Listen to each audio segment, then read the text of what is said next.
नया कुछ ट्राई करूँ क्या? और वो नए ट्राई के चक्कर में मेन जो गोल होता है आईपी मैट का वो कहीं न कहीं डिस्ट्रैक्ट हो जाता है। तो क्या करना चाहिए? आपने फ़र्स्ट ऑफ ऑल क्या किया था? आपका रूटीन क्या होता था? जैसे आपने जुलाई से मास्टर बेस 2.0 लिया, फिर उसी चीज़ को जो क्लास हो गया लगभग उसी की डीपीपी वगैरह करते थे। Sir, I gave around 2023 indoor mocks और रोहतक के I didn't give much. I gave around 3 or 4 mocks. D day को लेकर यानी जिस दिन आपने एग्ज़ाम दी थी, उस दिन को लेकर कोई एक स्ट्रैटेजी बनाई थी कि सर कंफर्म तो अभी इंदौर में है, अभी रोहतक का रिजल्ट आया so wait list. So guys all my dear IPMAT JIPMAT aspirant आपके सामने एक और धुरंधर को लेकर हम आए हैं जिसका नाम है कृष्णकांत सिंह। दोस्तों कृष्णकांत ने अभी हाल ही में आईपी मैट इंदौर को क्रैक किया है और आईपी मैट इंदौर जो कि लाखों एस्पेरेंट का सपना होता है, बहुत से लोग अचीव कर पाते हैं, बहुत ज़्यादा है जो नहीं कर पाते, तो वो कहाँ कम रह जाते हैं यार। शिद्दत से तो सभी कोशिश करते हैं, लेकिन ऐसे वो क्या एक्स्ट्रा स्ट्रैटेजीज़ है या एक्स्ट्रा अपना गाइडलाइन से जो फॉलो करते हैं ये स्टूडेंट जो आईपी मैट इंदौर तक पहुँच जाते हैं, वो हम जानेंगे आज कृष्णकांत से। सो कृष्णकांत यार first of all IPMAT वाला की एंटायर टीम की तरफ से कांग्रेचुलेशंस। आप हमारे साथ जुड़े थे पिछले 1 साल से और आपने फाइनली वो कर दिखाया। ये आपके लिए, आपके पेरेंट्स के लिए जितना प्राउड मोमेंट है उससे भी ज़्यादा हम आईपी मैट वाला टीम के लिए है, हम टीचर्स के लिए है। तो कांग्रेचुलेशंस यार कृष्णकांत। Thank you sir. चलो, तो कृष्णकांत बस अभी हमारे जो सामने आपका वीडियो देख रहे हैं, जो आपसे इंस्पायर हो रहे हैं, कहीं न कहीं नेक्स्ट ईयर वो भी चाहते हैं कि आपकी जगह वो रहे। तो वो आपकी जूनियर है बेसिकली, तो आपको जस्ट एक बेसिक एक जो भी आपकी स्ट्रैटेजी थी, जो-जो चीज़ें मैं पूछूँगा वो बतानी है, सो दैट वो कहीं न कहीं इनको मोटिवेट करे इनकी आने वाली जर्नी में। तो फर्स्ट ऑफ ऑल मैं चाहता हूँ कृष्णकांत आप बताओ कि ओवरऑल आप कहाँ से हो?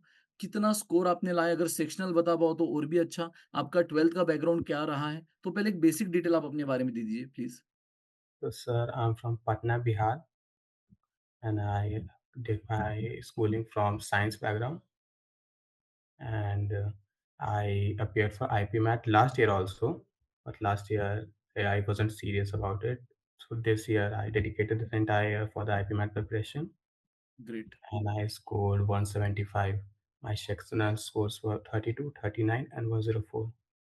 32 in short answer, 39 in MCQ and Yes, 104 in VRC. yes, sir. Superb यार, नाइस। तो आपने जैसे कहा कि लास्ट ईयर आपने ट्राई दिया था बट आप सीरियस नहीं थे और इस साल आपने फाइनली कर दिखाया। तो वो क्या एक्स्ट्रा चीज़ है जो आपने इस बार करी? क्योंकि कई सारे एस्पिरेंट हमारे साथ भी जुड़े हुए हैं अभी जो कि ड्रॉपर्स हैं, तो वो भी जानना चाहेंगे क्योंकि यार मेरा मानना है कि जो स्टूडेंट ड्रॉप लेते हैं उनके पास एक सबसे बड़ा एडवांटेज है कि उनके पास बहुत ज़्यादा टाइम है। वो प्रैक्टिस कर सकते हैं, वो अपने वीक सेक्शन को स्ट्रॉन्ग कर सकते हैं। लेकिन एट द सेम टाइम मुझे सबसे बड़ा डर जो लगता है ना, वो लगता है डिस्ट्रैक्शन का। क्योंकि कहीं न कहीं 12th अपीयरिंग वालों को एक कहीं न कहीं एक सीरियस गोल होता है कि मुझे बोर्ड के लिए पढ़ाई करना ही तो चलो यार लगे हाथों आईपी मैट की भी कर ही लूँ। लेकिन ड्रॉपर्स वालों को एक होता है कि यार मेरे साथ वाले सब आगे निकल गए, अब मैं यहीं पर हूँ तो कहीं न कहीं मुझे भी वो देखकर कहीं न कहीं ये कर लूँ यार, वो कर लूँ, अभी साल है मेरे साथ में तो मैं साथ-साथ में वो नया कुछ ट्राई करूँ क्या? और वो नए ट्राई के चक्कर में मेन जो गोल होता है आईपी मैट का वो कहीं न कहीं डिस्ट्रैक्ट हो जाता है। तो क्या करना चाहिए? आपने फर्स्ट ऑफ ऑल क्या किया था? थ्रू आउट अपने ईयर को कैसे यूटिलाइज़ किया? और बाद में ये भी बता दो कि सेम चीज़ हमारे जो इस साल के ड्रॉप आउट्स हैं उन्होंने करनी चाहिए, वो कौन-सी चीज़ें हैं? So last year I wasn't much serious about it. बस ऐसे ही दे दिया था. One of my friends was giving. चलो दे देते हैं. So I last year I scored 178. So I got shortlisted for the interview, but interview में they only asked HR questions और interview में क्या मतलब कैसे prepare करना था I didn't have much idea. So उधर मेरा mess up हो गया था. So this year पहले तो मेरे को लगा कि I can do it like इससे बढ़िया हो सकता था क्योंकि आई barely prepared for IPMAT in the last 2 months. अप्रैल और मई के फर्स्ट वीक तक जो प्रिपेयर किया. So I okay, thought I could give like another shot. And पहले से जेईई का प्रिपेयर कर रहा था तो कॉन्स थोड़ा सही था. लगा कि परफेक्ट, चलो ट्राई करते हैं. और ड्रॉप लेने के बाद मेरा सबसे पहले तो ऐसे 3-4 वीक्स पूरा जुलाई डेडिकेट किया कि एक्चुअली में लाइक बैकअप ऑप्शंस ढूँढना और करिकुलम क्या है, मेरा लाइक गोल क्या है. अपना प्रायोरिटी लिस्ट सॉर्ट किया और उसके बाद फिर रिसोर्सेज़ ढूँढा और रिसोर्सेज़ में ये आईपीमैट वाला का दिखा. Actually last year also I prepared through IPMAT वाला के फ्री लेक्चर्स ओनली यूट्यूब वाले. YouTube lectures, okay. सो इस बार फिर डिसाइड किया कि मास्टर क्वेस्ट 2.0 लेते हैं। सो वो लिया और उसके बाद I upgraded to pro batch in November और दिसंबर। ओह! Okay, okay. सो जुलाई में आपने मास्टरपेस 2.0 लिया और फिर आपने प्रो में अपग्रेड किया क्योंकि प्रो में वो एक्स्ट्रा फीचर्स भी आपको मिल जाता है, यस, इनफाइनाइट प्रैक्टिस, खज़ाना, देन मॉक टेस्ट, बहुत बढ़िया। तो कहीं न कहीं जेईई की प्रिपरेशन भी जो आप कर रहे थे, वो आपको क्वांट में हेल्प कर गई, राइट? Yes sir. तो ये सही रहा। आपका रूटीन क्या होता था? जैसे आपने जुलाई से मास्टर क्वेस्ट 2.0 लिया, राइट? तो और आपके पास जैसे अब 12th हो चुका था, तो आपका रूटीन क्या होता था? आपने थ्रूआउट मास्टर ये जो आईपी मैट है, उसके लिए दे दिया था अपना पूरा-पूरा दिन या उसके साथ-साथ आप और कुछ एक्स्ट्रा करिकुलर करते थे? No sir, my day started at around 10 AM और उसके बाद आई गेस आपका नेटवर्क फ्रीज़ हो गया आपका वीडियो। ऑडियो वीडियो फ्रीज़ हो गया कृष्णकांत आपका। सर ये सब सॉर्टेड है। तो क्वेश्चन प्रैक्टिस किया, डीपीपी सॉल्व किया, उसके बाद फिर I used to watch lectures from खज़ाना।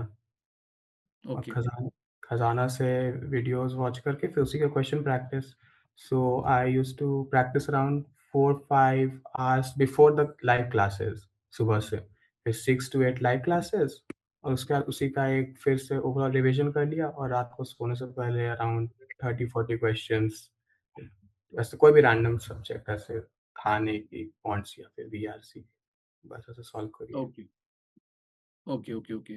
तो मतलब कहीं न कहीं आपने 4-5 घंटे सेल्फ प्रैक्टिस के लिए दिए लाइव क्लास के बाद और लाइव क्लास के बाद मतलब लाइव क्लास के पहले और लाइव क्लास के बाद भी आप फिर उसी चीज़ को जो क्लास हो गया लगभग उसी की डीपीपी वगैरह करते थे, राइट? यस, अभी बातों-बातों में यार आपने एक बात कही कि लास्ट ईयर भी वैसे आपका स्कोर तो काफ़ी डिसेंट था, आपको कॉल भी आ गया था बट इंटरव्यू आप नहीं क्रैक कर पाए थे।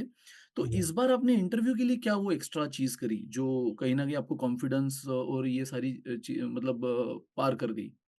तो इस बार I started preparing for the interview along with the IP MET preparation, like great, whether it was the current affairs or static GK और the basic HR questions, सब कुछ स्टार्टिंग ही से प्रिपेयर किया था। तो ओके। ये ये मतलब था। क्योंकि आपको पहले से पता था यार कि कहीं न कहीं मैं जेईई का स्टूडेंट हूँ। क्वांट जो मेजर स्टूडेंट का एक फ़ोबिया डर होता है, वो तो आप क्रैक कर ही लोगे, इंग्लिश थोड़ी मेहनत से कर लोगे, लेकिन इस बार जिसकी वजह से अटके थे, वो कहीं न कहीं वापस हर्डल ना बन जाए, इसलिए आपने पहले से शुरुआत कर दी थी। तो यार, जो भी स्टूडेंट ये लाइव वीडियो देखोगे ना बाद में, ये वीडियो जब भी आप देखोगे, तो ये याद रखना, भले ही आप बोर्ड अपीयरिंग हो और खासकर ड्रॉपर वालों, आपके पास टाइम भी होता है, तो अभी से क्यों ना प्रिपरेशन शुरू कर दो? क्यों ना अभी से मान लो कि हाँ यार, आप क्रैक कर लोगे और अभी से इंटरव्यू खासकर जो स्टैटिक जीके और ये जो जीके करंट अफेयर्स वाला पार्ट है यार, वो तो कब कौन से मंथ का पूछ ले जाए, यू नेवर नो। तो थोड़ा रीडिंग की वो कहीं न कहीं रीडिंग हैबिट आपको हेल्प करेगी आपकी वीआरसी में भी, है ना? तो ये बिल्कुल कृष्णकांत की स्ट्रैटेजी फॉलो करो कि अभी से इंटरव्यू की तैयारी कर लो। इसको हम ऑप्टिमिस्टिक अप्रोच बोलेंगे कि कहीं न कहीं आप श्योर हो कि क्रैक कर लोगे, तो इंटरव्यू का हर्डल भी हम अभी से निपटना शुरू कर दें। सुपर्ब यार! कृष्णकांत आपके ओवरऑल इस प्रिपरेशन में आप एक चीज़ बता पाओगे कि आपने मॉक्स कितनी दी और मॉक एनालिसिस की स्ट्रैटेजी क्या थी आपकी? Sir I gave around 20-23 Indore मॉक्स okay. और Rohtak I didn't give much. I gave around 3 or 4 mocks and that too just because of the logical reasoning section. हाँ, करेक्ट। And yes, ChipMat के तो I solved like 5 mocks जो कि batches में available थे sir all 5। Okay, लेकिन mock के साथ-साथ मॉक की एनालिसिस भी इक्वल रोल प्ले करती है, इक्वल तो इम्पोर्टेंट रोल।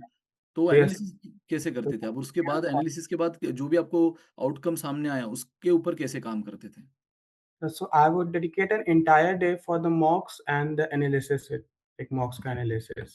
सुबह में मॉक्स देता उसके बाद I used to note down the questions in a separate notebook जो आप लोगों ने रिकमेंड किया था और परफेक्ट। फिर I won't like go through all the questions in the mock बस वही नोटबुक से फिर रिवाइज करते रहता था।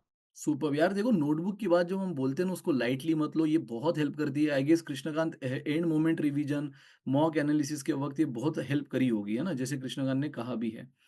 तो यस सुपर्ब है यार मतलब आपका एक ओवरऑल स्टडी रूटीन पता चला, आपका इंटरव्यू के लिए जो सीरियस अप्रोच था वो पता चला, कहीं न कहीं मॉक टेस्ट की आपकी स्ट्रैटेजी पता चली। डी डे को लेकर यानी जिस दिन आपने एग्ज़ाम दी थी, उस दिन को लेकर कोई एक स्ट्रैटेजी बनाई थी कि हाँ, इस टाइप के क्वेश्चन मैं पहले करूँगा, इसको पहले हाथ लगाऊँगा, इसको पहले मैं या इसको सेकंड राउंड में लूँगा, ऐसी कुछ आपने स्ट्रैटेजी बनाई थी अपनी? Yes sir, so number systems and arithmetic was my strong suit. So मेरा पहले था कि मेरे को क्वेश्चन को सॉर्ट करना है, लाइक डिफ़िकल्टी के बेसिस पे, और फिर फ़ेवरेट टॉपिक्स से जो ईज़ी क्वेश्चन्स है वो सब पहले बना लिया, और modern maths and higher maths and algebra में थोड़ा मेरा वीक था, सो उसको लास्ट के लिए बचा के रखा था। एंड फॉर वीआरसी में first I completed all the grammar and idioms phrases and the para jumbles. उसके बाद आरसीज़ में। सुपर्ब यार! Nice, nice, nice. तो कहीं न कहीं आपने फाइनली फिर वो डी-डे की स्ट्रैटेजी जो लेकर गए थे उसके हिसाब से काम किया और पैनिक-वैनिक ना होते हुए क्योंकि कहीं न कहीं अगर अपना माइंडसेट फिक्स है कि मुझे इस अप्रोच से जाना है तो पैनिक होने की ज़रूरत वैसे होती नहीं है। और ये मॉक टेस्ट जो आपने दी है इतनी 23 20 से 23 मॉक टेस्ट कहीं न कहीं वो उसी वजह से आप अपनी डी-डे स्ट्रैटेजी बनाने में बिल्कुल सक्सेस मिली होगी आपको, राइट? तो यस, मॉक टेस्ट देना भी इसीलिए इम्पोर्टेंट होता है गाइज़, ये बात समझो कृष्णकांत की जर्नी से। तो फिर कैसे प्लान है कृष्णकांत? आगे लाइफ़ में क्या आपका सपना है, गोल है? कैसे सोचा है?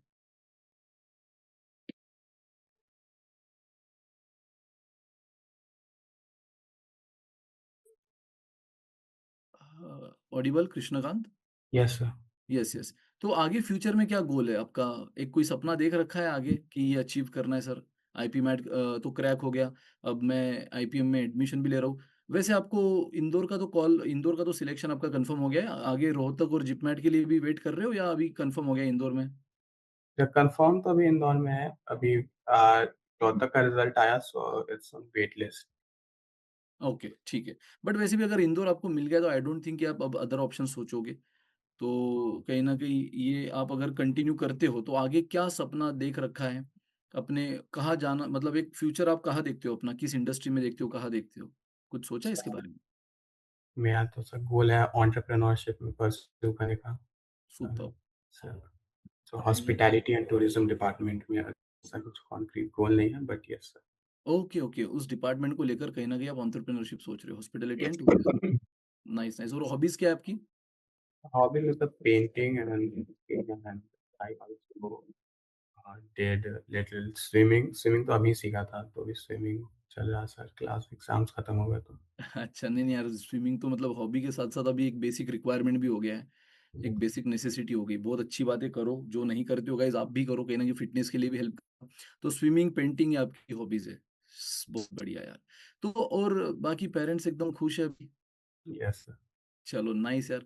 तो पटना से आए हैं कृष्णकांत और फाइनली उन्होंने वो कर जो कि मैंने पहले भी कहा कि हज़ारों लाखों एस्पिरेंट का सपना होता है और अब अपनी एक करियर की एक नई फ़ेज़ में कृष्णकांत एंट्री लेने जा रहा है। तो हम एंटायर आईपी मैट वाला टीम की तरफ से ऑल द बेस्ट। जो मुकाम आपने हासिल किया है उसके लिए कांग्रेचुलेशंस और अगेन आज हमारी जर्नी भले ही अलग-अलग होती है लेकिन फ्यूचर में कभी भी आपको हेल्प लगी तो आईपी मैट वाला की पूरी टीम आपके साथ है।